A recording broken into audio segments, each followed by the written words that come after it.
नमस्कार, आदाब, सत श्री अकाल। न्यूज IBN 2020 में आपका स्वागत है। सच कभी चुपता नहीं, IBN कभी रुकता नहीं। मैं सरवर खान करीवाला आपको दिन भर की खबरों से रूबरू। जौनपुर विधायक केराकत तूफानी सरोज के नेतृत्व में मृतक राम विशुन पाल की पत्नी शांति देवी व बेटी मनीषा पाल के साथ जिलाधिकारी से मिलने पहुंचे। बता दें, विगत दिनों थाना मीरगंज गांव अदारी में जमीन में पाइपलाइन बिछाने को लेकर राम विशुन पाल की हत्या हो गया था। पीड़ित परिवार को लेकर सोमवार को केराकत विधायक तूफानी सरोज जिलाधिकारी से मिलने पहुंचे, लेकिन जिलाधिकारी के अनुपस्थिति में सिटी मजिस्ट्रेट जलराजन चौधरी को पत्र देकर घटना की जानकारी दिया और त्वरित कार्यवाही करने की बात कही। वहीं उन्होंने कहा कि जिस तरह से उत्तर प्रदेश में जंगल राज कायम है और भाजपा सरकार मौन है, कानून व्यवस्था ध्वस्त है और अपराधियों को संरक्षण देने का काम कर रहा है, जिससे आम जनमानस में काफी आक्रोश है। जिस दंबगों द्वारा विशुन पाल के जमीन पर पाइपलाइन बिछाने को लेकर निर्मय हत्या किया गया, वो बहुत दुखद है। आज परिवार दहशत में है। दंबग अभियुक्तों के समर्थन में भाजपा सरकार के समर्थक लगे हुए हैं। आज भी पीड़ित परिवार डराने धमकाने का काम कर रहे हैं। हमारी मांग है कि अभी कुछ अभियुक्त पुलिस नहीं पकड़ पाया है और जो भी अभियुक्त है उसका आपराधिक रिकॉर्ड विभिन्न जिलों में है। परिवार ने बताया है कि अभियुक्त संगठित अपराध करता रहा है। प्रशासन अभियुक्त खिलाफ गुंडा एक्ट पर भी कार्रवाई करें और परिवार को सुरक्षा भी दे, जिससे परिवार अपना पैरवी सही तरीके से कर सके और अभियुक्त को सजा दिला सके। अगर जिला प्रशासन हमारी बातों को संज्ञान नहीं लेगा तो हम आगे जाने का काम करेंगे। परिजनों के साथ काफी संख्या में क्षेत्रीय लोग मौजूद रहे। 16 जनवरी को जमीन को विवाद लेकर के थाने का हिस्ट्री सिस्टर ने एक विशुन पाल गरीब व्यक्ति की जो है हत्या कर उसी हत्या को में न्याय के लिए PM साहब से मिलने का समय मांगा गया था। PM साहब आवश्यक कार्यवश चले गए। उन्होंने सिटी मजिस्ट्रेट को रिपोर्ट किया था ज्ञापन लेने के लिए। हम चाहते हैं कि जल्द से जल्द सारे अपराधी पकड़े जाए। 4 लोगों के नाम से मुकदमा दर्ज है। ज़मीन का जहाँ तक सवाल है, ज़मीन जिस गरीब ने डर के मारे अपनी ही ज़मीन उनको छोड़ दिया था कि भाई ये ज़मीन पर आप हम जो है विवाद नहीं करेंगे, और बाउंड्री लगी हुई थी। बाउंड्री तोड़ करके अपराधी उनके खेत में से, मृतक विशुन पाल के खेत में से उसका आना जाना रहता था और ज़बरदस्ती JCB मंगा करके खुदाई करके वो पाइप लाइन दबाना चाहता था।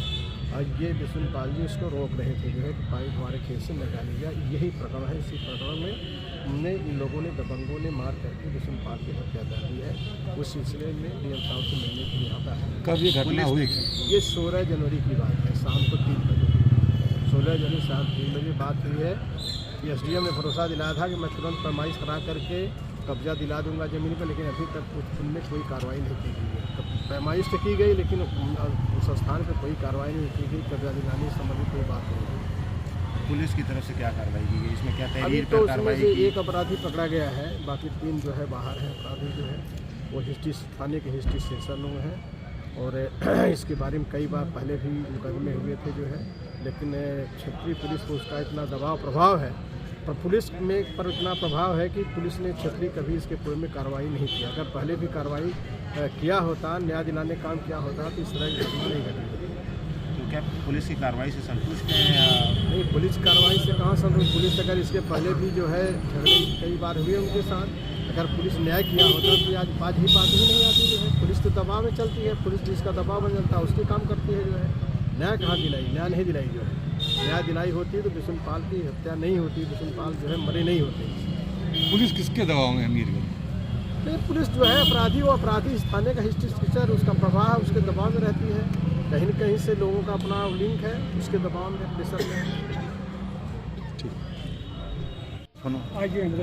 तू करा बतिया जी 16 तारीख 1 जनवरी 2024 को मेरे पिताश्री राम विशुन पाल की हत्या कर दी गई और हत्या एक पाइपलाइन को लेके जाने के विवाद में था, जहाँ पे उनके 3 बेटे और एक उनके पिताश्री रामाश्रय गिरी और जो प्रधान चंद्रसेन गिरी, चंद्रभान गिरी और चंद्रशेखर गिरी, ये तीनों लोगों ने मिलके पापा को ढकेला और ढकेलने के बाद उन्होंने उनको पीछे से पकड़ के मारा, जिसमें उनकी मृत्यु हो गई।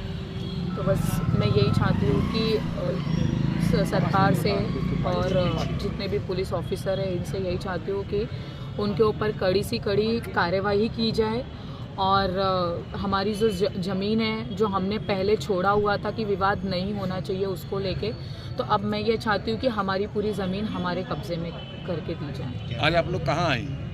आज हम लोग न्यायालय आए हैं डीएम सर से मिलने, बट सम ऑफ कोई रीज़न की वजह से वो नहीं मिल पाए, तो उनको हम लेटर देके उनसे ये करना चाहेंगे कि रिक्वेस्ट करना चाहेंगे कि ये चीज़ें ऊपर तक लेके जाओ और जितना जल्द से जल्द हो उस पर एक न्याय दिलाएं हम मुझे और हमारी फैमिली को। क्या नाम है आपका? मैं मनीषा पाल बात कर रही हूँ। ज्ञापन दिया गया जिलाधिकारी को। ग्राम पंचायत अदारी, थाना मीरगंज, तहसील मछली शहर अंतर्गत 16 तारीख को राम विशुन पाल की पड़ोस के दबंग व्यक्ति द्वारा, जो हिस्ट्री सीटर है थाने का, उसके द्वारा ज़मीन को लेकर के हत्या कर दी गई। उस प्रकरण को लेकर के हम डीएम साहब से समय मांगे थे, मिलने के लिए आए थे। प्रकरण ऐसा है कि ये जो मृतक व्यक्ति है कमज़ोर है, गरीब है, यह विवाद से बचने के लिए अपनी ज़मीन लगभग 5.5 बिस्सा छोड़ करके बाउंड्री बनाया था कि भाई आप अपना ज़मीन लेकर के रहो, हमको इस ज़मीन से वास्ता नहीं है। इसके बावजूद भी ज़बरदस्ती उस मृतक व्यक्ति के ज़मीन से आना जाना और जेसीबी लेकर ज़बरदस्ती उसकी ज़मीन में खुदाई करने का काम कर रहा था, उसी को वो विशुन पाल ने रोकने का काम किया कि भाई ये ज़बरदस्ती क्यों की जा रही है। हम लोग भी मौके पर गए थे, हम लोगों ने देखा कि उसके खेत में ज़बरदस्ती जगह जगह गोबर फेंके गए थे, जगह जगह वो अपने घर का पानी बहाने का काम कर रहा है। तो ये उसी सिलसिले में न्याय दिलाने के लिए उनकी विशुन पाल की पत्नी हैं, ये शांति देवी हैं, उनको लेकर डीएम साहब के पास मिलने के लिए। कितने दिन पहले की वारदात है ये 16 तारीख की है, 16 जनवरी की बात है, इसी 16 जनवरी की बात है। ये सरकार जो हमेशा इसके प्रदेश के मुख्यमंत्री योगी आदित्यनाथ जो भाषा सिखा दिए, जीरो टॉलरेंस, हर मौके पर हर बात इन लोगों जीरो टॉलरेंस की बात करते हैं, लेकिन पूरे प्रदेश में कानून व्यवस्था एकदम ध्वस्त है। बलात्कार चरम सीमा पर है, थाने में बलात्कार हो रहा है और यहाँ तक कि बीएचयू में तीन लोग जो है, एक आईआईटी की छात्रा के साथ जो है बलात्कार किए और जांच में निकला कि ये जितने दोषी हैं सब भाजपा के आईटी सेल के सदस्य हैं। ये सरकार बुलडोजर कब चलाएगी उन लोगों के ऊपर? इन गरीबों के खिलाफ जो दबंगों द्वारा अपराध किया जा रहा है और हत्याएं की जा रही है, लूट है, खसोट है, ये सरकार बिल्कुल हर तरफ से फेल्योर है। कानून नाम की कोई चीज़ नहीं सरकार की। तो इस मामले में अभी तक कोई कार्रवाई हुई कि नहीं हुई? अब इस मामले में मुझे कल रात में पता चला कि एक को पकड़ा गया है, 3 लोगों के नाम से नामजद मुकदमा है, 4 लोगों के नाम हुआ, 4 लोगों के नाम से नामजद मुकदमा है। एक अपराधी अभी पकड़ा है, 3 अपराध से बाहर है और धमकी लगातार लोग दे रहे हैं, परिवार के लोग भी दे रहे हैं, उनके परिवार की महिलाएं भी गाली दे रही हैं खड़ी होकर के, जो है इससे पूरा एक क्षेत्र में दहशत का माहौल बना हुआ है। जिला प्रशासन तरफ आपको क्या आश्वासन मिला? अब उन्होंने लेटर ले लिया है, कार्रवाई करने की बात किया है, भरोसा दिलाया है कि कार्रवाई की जाएगी। हमारे चैनल को शेयर, लाइक और सब्सक्राइब करना ना भूलें। बेल आइकन दबाएं, हमारे चैनल को सब्सक्राइब करें और लाइक करें।